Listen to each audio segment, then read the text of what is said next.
La parole est à Daniel Simonet.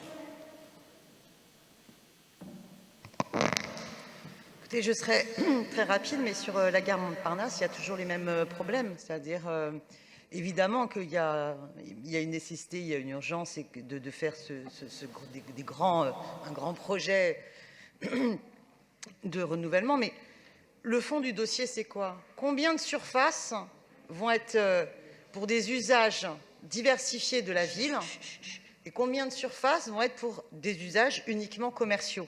Ça, c'est un sujet. Quels sont les opérateurs, publics ou privés, dans la gestion de ces usages?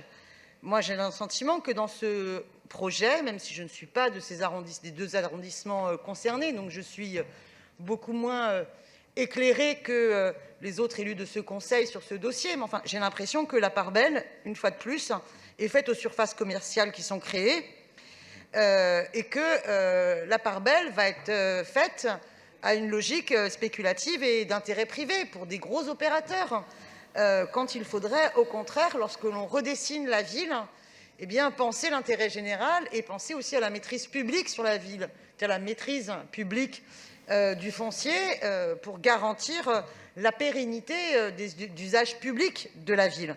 Donc évidemment, il y a aussi des arbres qui vont être plantés, il y a une rénovation de la gare, il y a voilà, tous ces travaux de désamiantage et de réhabilitation de la tour Montparnasse avec les projets de terres agricoles. Bien, tout ça, évidemment, on n'est pas contre cela. Mais la logique de fond sur la dérive, en fait, qui fait que la ville se dépossède elle-même de la maîtrise du foncier, des surfaces au profit d'intérêts privés, fait que je ne peux approuver ce projet. Je vous remercie.